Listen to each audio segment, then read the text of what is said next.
Depuis des années, que ce soit pour le plaisir ou ma santé, je fais souvent des excursions dans les étendues sauvages qui se trouvent à proximité de chez moi.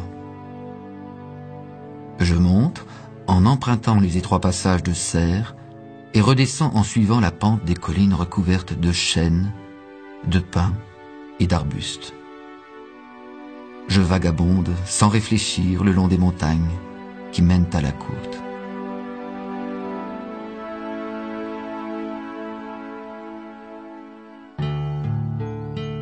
Au cours d'une de ces excursions, il y a quelques années, alors que le reste de la famille s'était absenté pour une longue fin de semaine, je m'étais levé avant l'aube et avais quitté la maison sans idée préconçue de mon trajet, sauf celle de monter en prenant mon temps et d'explorer des coins inconnus. Ces montagnes, ne dépassant pas les 1000 mètres d'altitude et suffisamment vallonnées pour faire perdre de vue toute civilisation, suscitaient en moi une impression de mystère et d'émerveillement alors que je m'imaginais être à des centaines de kilomètres de toute vie urbaine. À cette époque-là, je tournais en rond. J'étais dans un creux rempli de doutes et ma vie avait pris un rythme routinier, bien réglé.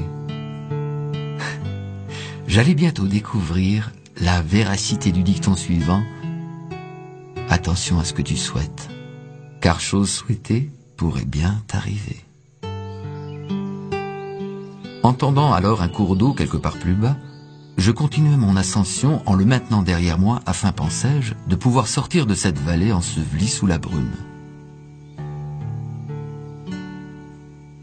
En peu de temps, j'arrivai sur un replat abrité par d'antiques chênes et juché juste au-dessus d'une pente abrupte. Tout à fait par accident, j'avais accédé au replat par le seul angle possible, c'est-à-dire par un sentier étroit qui traversait une barrière d'immenses rochers. Alors que je continuais à monter en contournant un de ces gros rochers, la brume se dissipa et laissa apparaître devant moi une minuscule cabane. Je m'en approchai et frappai discrètement à la porte. À ma grande surprise, une voix résonnante répondit chaleureusement de façon inattendue à mes coups sur la porte, un peu comme si j'étais un invité attendu depuis longtemps. Et alors, m'éloignant du sentier battu qu'était ma vie, je poussai la porte et découvris la sage qui était paisiblement assise et souriait en me regardant. La femme, assise dans une position empreinte de grâce féline, bien droite mais détendue, était installée en équilibre parfait sur un coussin de feuilles étalé sur le sol. Cette femme semblait être enveloppée d'un champ lumineux d'énergie que je mettais sur le compte des rayons du soleil. Je me sentis soudainement étrangement désorienté. J'eus l'impression de perdre tous mes points de repère, temporels et spatiaux. Il y a longtemps que je n'ai pas reçu de visiteurs. Je suis très contente que tu sois venu, car j'ai beaucoup à partager. Et j'ai besoin de ton aide pour mener à bien une mission de grande importance. Un peu mystifié, mais intrigué, je répondis seulement « Cela me semble intéressant. » Intéressant? Cela le sera certainement pour toi. Mais tout d'abord, tu as besoin de t'entraîner un peu, de te préparer. De me préparer. Si ça doit prendre plus que quelques heures, je ne pense pas avoir le temps. Tu as à la fois plus et moins de temps que tu ne l'imagines. D'un geste, elle m'invita à m'asseoir. Mets-toi à l'aise, pèlerin. Je sais pourquoi tu es venu, et je sais aussi que ton voyage a été long jusqu'ici. Cette femme n'était certainement qu'une personne vivant en solitaire, et j'inventais toute une histoire là où il n'y en avait pas. Qui êtes-vous? Un reflet dans un étang paisible? Un rayon de lune dans la nuit obscure, aussi fraîche que la rosée du matin et aussi vieille que la terre. Tout est en moi et je suis dans tout. Au-delà de ça, cher pèlerin, je ne pourrais t'en dire plus car ma vie est aussi mystérieuse que la tienne. La seule différence entre nous, c'est que je vis dans un monde de spiritualité auquel tu commences à peine à t'éveiller. Comment vous appelez-vous? Je m'appelle très rarement. Bon, alors, d'où venez-vous? Je m'aventure à sortir du passé et du futur. Je vis dans l'éternel présent. toi et moi, nous nous sommes perdus et retrouvés à maintes reprises.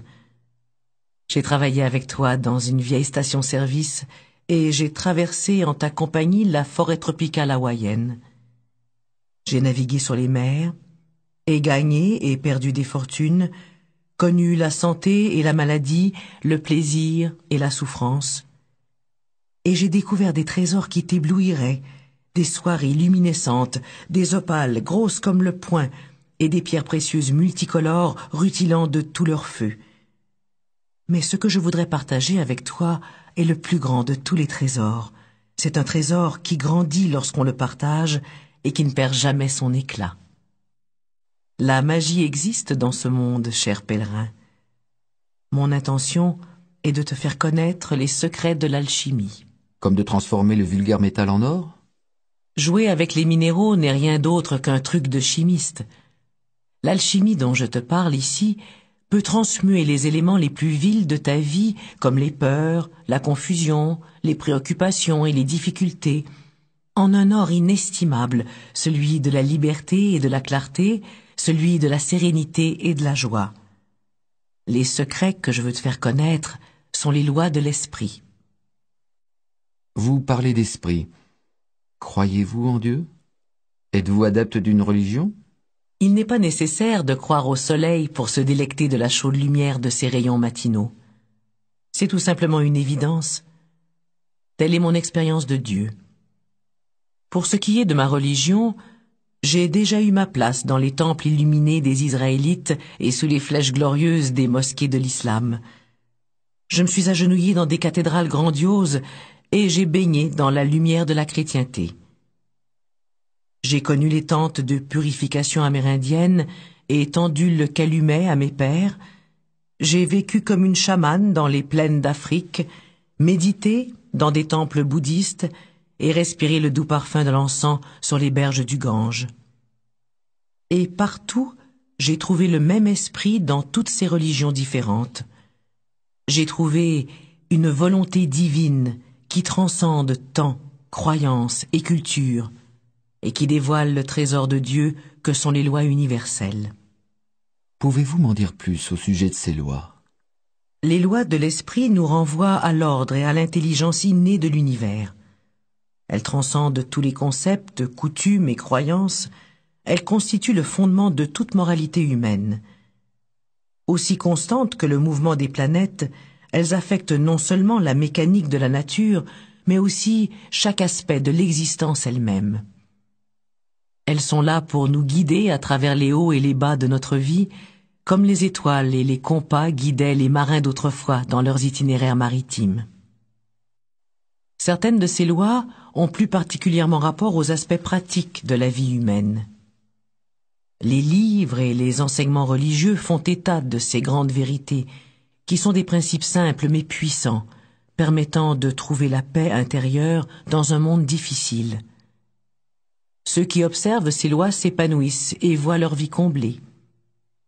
Ceux qui les ignorent ou y résistent expérimentent en conséquence des événements qui font figure d'apprentissage sur le sentier qui mène à leur éveil, afin qu'ils puissent un jour trouver la paix grâce à une compréhension supérieure des choses de la vie. Où avez-vous appris ces lois? Suis-moi, pèlerin, que les montagnes soient ta salle de classe.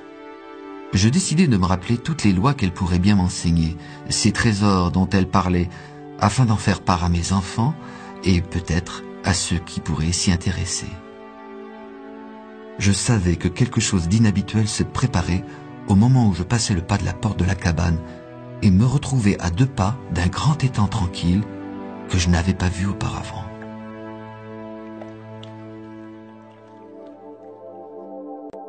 La loi de l'équilibre. Tout comme